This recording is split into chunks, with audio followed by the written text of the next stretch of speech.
Hello students, in today's video we are going to learn about the future tense. Now what is the future tense?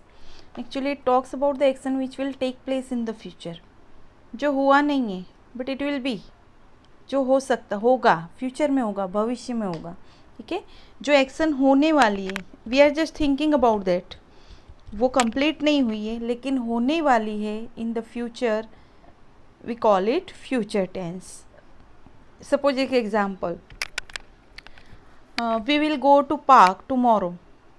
अब ये हमने सोचा, we are just thinking about to going park, कि भाई हम कल park जाएंगे, लेकिन अभी हम गए नहीं हैं. We are thinking just about the future action. तो ये सारे टेंस, ये एक्शंस जो रहती है, it is belong to the future tense. Now first we see about the simple future tense. Its structure is subject plus shall or will plus verb first form and plus other words. verb की first form जैसे मैंने आपको पहले भी बताया था, go, went, gone. तो उसमें से जो go है, it is the verb's first form. Okay. Now when it is used, future tense कब use होता है, या फिर हम ऐसा कब कह सकते हैं कि ये future tense है. First, to make a prediction or to state something that is certain to happen. ऐसी बातें कहना कि जो मतलब होने ही वाली है, हमें मालूम है, सर्टेन है उस चीज़ का, पक्का है कि वो एक्शन होने ही वाली है. अब होने वाली है, अभी वो हुई ही नहीं है, दैट मीन्स कि वो फ्यूचर में होने वाली. So here is one example, the shops will close early today, कि आज ये शॉप्स जल्दी बंद हो जाएगी. May be it is decided कि भाई अर्ली बंद करना हो, दैट्स वाई इट से. तो ये एक प्रेडिक्शन है जो सर्टेनली होने वाला है. Then second one is to make a promise. हम किसी से प्रॉमिस करते हैं. Suppose if you are speak in Hindi, then कि भाई हाँ मैं तुम्हें हेल्प करूँगा, तो करूँगा दैट मीन्स कि नहीं है, अभी करूँगा. They are talking about the future. तो यहाँ भी ऐसा ही है, I shall help you in your project, कि मैं तुम्हें तुम्हारे प्रोजेक्ट में हेल्प करूँगा या करूँगी, जो भी रहता है. अब हम देखेंगे कि यूज़ ऑफ विल, कि विल कहाँ यूज़ होता है. एक्चुअली आई के साथ विल जब यूज़ करते हैं तो स्पेशली कुछ होता है, कुछ ऐसे कंडीशंस रहती है. अदरवाइज मोस्ट ऑफ हम आई के साथ शैल यूज़ करते हैं, और ही शी इट इनके साथ विल यूज़ करते हैं, ठीक है. So we use will with I when we decide to do something at the time of speaking. एक हमारा फॉर्म डिसीजन होता है, at that time we are using will with I. जैसे कि mister Kumar is a good teacher, I will speak to him about my tuition. अब यहाँ पे mister Kumar जो है वो एक गुड टीचर है, ये डिसाइडेड है, एंड ये भी डिसाइडेड है कि मैं अपने ट्यूशन के लिए उनसे बात करूँगा या करूँगी. तो कोई डिसाइडेड एक्शन होती है, at that time we are using will with I. Then it is used to offer to do something. किसी को ऑफर करते हैं कि मैं तुम्हें ये हेल्प कर सकता हूँ, या मैं तुम्हें ये हेल्प करूँगा. जैसे कि I will help you in writing the essay, कि मैं तुम्हें ऐसे लिखने में हेल्प करूँगा, ठीक है. Then it is use to promise to do something. हम किसी से प्रॉमिस करते हैं, I will bring your book tomorrow. Suppose आपके फ्रेंड है, दो फ्रेंड्स है, एक आपकी नोटबुक ले गया है और आप उससे मांग रहे हो कि तुम मेरी नोटबुक नहीं लाए, तो वो आपको प्रॉमिस करेगा कि I will bring your notebook tomorrow, कि मैं तुम्हारी नोटबुक श्योर कर लेकर आऊँगा. तो समझ गया कि जब कोई फॉर्म डिसीजन है, that time we are using will with I. Then if we are offering something, तो उस time. Then if we are doing promise, then at that time हम विल यूज़ करते आई के साथ. उसके बाद है use of shall. First of all asking questions और सीकिंग परमिशन. या तो हम किसी से परमिशन लेते हैं या फिर हम किसी से क्वेश्चन पूछते हैं. Suppose one example, shall I go to market. Otherwise एक सिंपल सा एग्जाम्पल मैं देती हूँ आपको, जो आप स्कूल में मोस्ट ऑफ यूज़ करते हो. ये वैसे तो मे से यूज़ करते हो, बट आप शैल का भी यूज़ कर सकते हो. Okay. So shall I go to outside, या आप अपनी टीचर से पूछ सकते हो या अपनी मम्मा से पूछ सकते हो. Then putting up any proposal, जैसे कि यहाँ लिखा है shall I start the lesson. ये एक परमिशन मांग रहे हैं कि क्या मैं लेसन स्टार्ट कर दूँ. Shall we eat in this restaurant, है ना, क्या हम इस रेस्टोरेंट्स में खाएंगे। तो मोस्ट ऑफ जब क्वेश्चंस पूछने का होता है, for asking questions we are using shall. Okay, अब एक और चीज़ है, is am are plus going to. Going to एक ऐसा वर्ड है, वर्ब है जो फ्यूचर के लिए यूज़ होता है। जैसे हम हिंदी में बोलेंगे मैं ये करने जाने वाला हूँ, तो आपने वो किया नहीं है, बट आप वो करने वाले हो। करने वाले हो that means you will do in the future, तो वो क्या हो गया, going to. So we use it to suggest that there is an intention और a decision to do something in a near future, कि कुछ ही समय में आप भविष्य में वो काम करने वाले हो। For example, we are going to play a friendly match tomorrow. भाई कल हम फ्रेंडली मैच यानी सब फ्रेंड्स मिलके एक मैच करने वाले हैं, करने जा रहे हैं।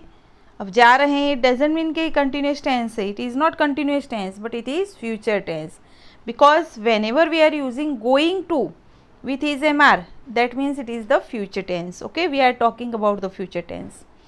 The second example is that the employers are going to have a press conference, कि सब employers मिलके press conference करने जा रहे हैं। Always remember whenever you see that is mr plus going to है, going to not only going, तो वो future को ही indicate करता है।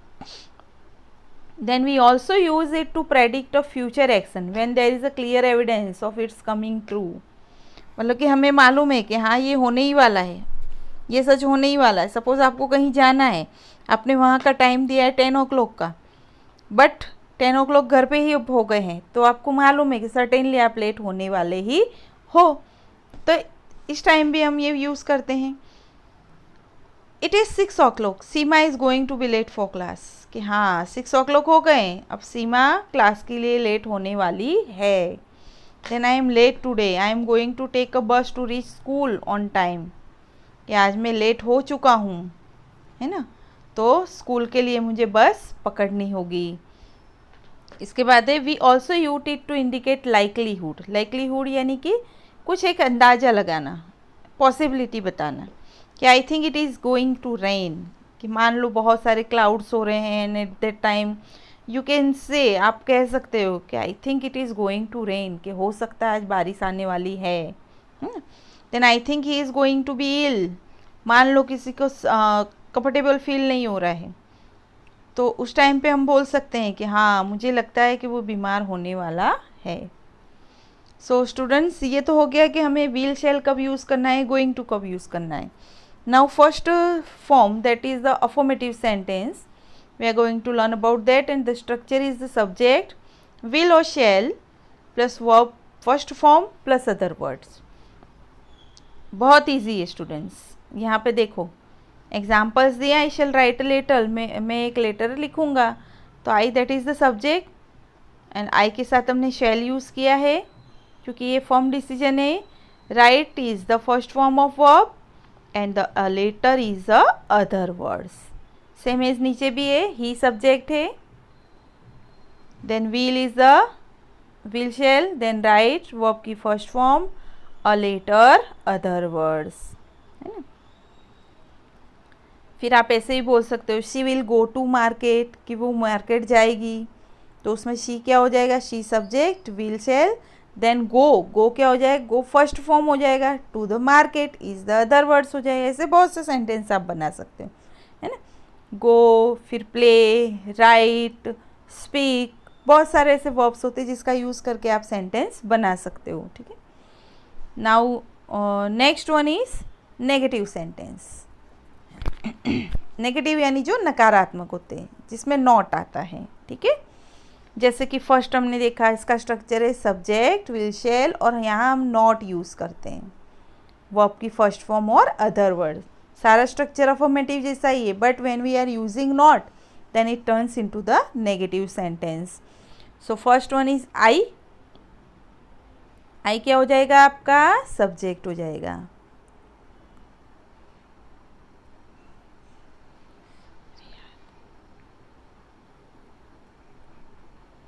सॉरी, आई क्या हो जाएगा आपका, सब्जेक्ट हो जाएगा।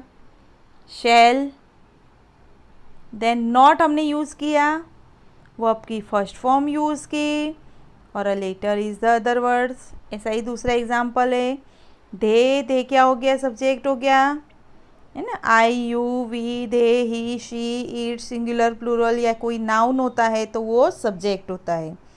देन विल नॉट यूज़ किया हमने। देन कम क्या है, वर्ब की फर्स्ट फॉर्म है, और to school is the other words. तो स्टूडेंट्स ये हो गया आपका नेगेटिव। इसके बाद आएगा इंट्रोगेटिव सेंटेंस। इंट्रोगेटिव में भी कैसा, यस और नो टाइप का, ठीक है। तो यहाँ पे हम देखेंगे स्ट्रक्चर इसका क्या है, विल शैल, सब्जेक्ट, वर्ब की फर्स्ट फॉर्म और other words and question mark. तो शैल आई ड्रिंक कॉफ़ी, क्या मैं कॉफ़ी पी सकता हूँ या मैं कॉफ़ी पीऊँगा, ये हमने परमिशन मांगी, शैल आई ड्रिंक कॉफ़ी, या फिर क्वेश्चन पूछा है ना। तो ये हो गया शैल, आई हो गया सब्जेक्ट, ड्रिंक हो गया वर्ब की फर्स्ट फॉर्म, और कॉफ़ी हो गया अदर वर्ड्स, ठीक है। फिर है विल यू मेक कॉफ़ी, अब यहाँ पे मेक वर्ब की फर्स्ट फॉर्म है, यहाँ पे प्ले वर्ब की फर्स्ट फॉर्म है, और यहाँ पे राइट वर्ब की फर्स्ट फॉर्म है।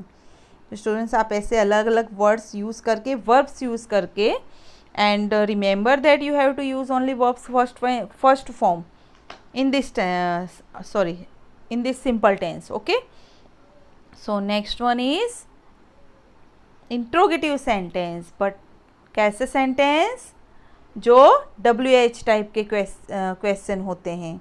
जैसे कि उसका स्ट्रक्चर है, बस स्ट्रक्चर तो same is interrogative yes no जैसा ही होता है, but we have to add the WH words. You know what is the WH words, who, where, when, why, what, how, ये सारे WH वर्ड्स हैं जिससे हम क्वेश्चन पूछते हैं, है ना। तो यहाँ पे WH word, then will shall, subject, verb की फर्स्ट फॉर्म और अदर वर्ड्स। अब हम यहाँ देखेंगे कि where shall I go next week, कि मैं नेक्स्ट वीक कहाँ जाऊँगा। तो ये वेयर क्या हो गया आपका, WH word, then shall, I is the subject, verb की फर्स्ट फॉर्म गो, और नेक्स्ट वीक जो है वो अदर वर्ड्स। सेम ऐसा ही when shall we go on trip. अब वेयर यानी कहाँ, व्हेन यानी कब, ये टाइम इंडिकेट करता है। Then why will she write a letter, अब वाई ये रीज़न करता है कि क्यों लिख रही है, क्यों लिखेगी वो letter. Who will come to see you, who यानी कौन, ठीक है। तो ये सारे वर्ड्स आपको समझने हैं और उसके अकॉर्डिंग सेंटेंस बना के प्रैक्टिस करनी है। स्ट्रक्चर तो दिया हुआ ही है, you have to follow the structures and use the different verbs, then you can make sentences easily. Okay, now the next one is interrogative negative sentence. Interrogative negative यानी कि जो इंट्रोगेटिव भी है और नेगेटिव भी है। अब इसका स्ट्रक्चर हो जाएगा will shall, subject plus not plus other words and question mark. तो यहाँ पे हम देखेंगे कि पहले मैं आपको एक चीज़ बता दूँ कि विल प्लस नॉट अगर हम करते हैं तो वॉन्ट हो जाता है, शैल प्लस नॉट करते हैं तो शेंट हो जाता है, ठीक है। जैसे हमने एक एग्जांपल लिया, शैल आई नॉट कॉल यू, तो अगर इसे हमें शॉर्ट फॉर्म में करना है तो शेंट आई कॉल यू, तो नॉट हट जाएगा। अगर हम शेंट यूज़ करेंगे तो क्या हो जाएगा, नॉट हट जाएगा। ओके, और विल नॉट को वॉन्ट यूज़ करेंगे तो नॉट हट जाएगा। तो ये आपको ध्यान रखना है। जैसे कि यहाँ shall I not call you, want you come to help me in need. अब ये अगर इसे हम नॉट अलग कर देते तो क्या हो जाएगा, ये will you not come to help me in need, subject के बाद नॉट आ जाएगा। और अगर आप विल प्लस नॉट कर देते हो तो सब्जेक्ट के बाद से नॉट हट जाएगा। फिर थर्ड एग्जाम्पल है, shan't I send my complain to the secretary. अब शेंट है तो शेंट को हम अगर शैल नॉट अलग करते तो क्या होगा, शैल आई नॉट, ठीक है, और बाद में एज इट इज़ लिखना है आपको। Then will she not call you, अगर इसे हम करते हैं won't she call you, that means कि अगर हम एक शॉर्ट में पूछना चाहते हैं तो वॉन्ट और शेंट का यूज़ करते हैं। जैसे हमने प्रेजेंट और पास्ट में भी देखा था, डिडंट, डोंट, डजंट, उस टाइप से ये भी रहता है। तो स्टूडेंट्स ज़्यादा से ज़्यादा इसके सेंटेंस बना के आप प्रैक्टिस कीजिए। आपकी जो रफ नोटबुक होती है ना उसमें सेंटेंसेस बनाइए, सो दैट आपको ये जो टेंसेस है बिल्कुल परफेक्ट हो जाए। Okay, thank you.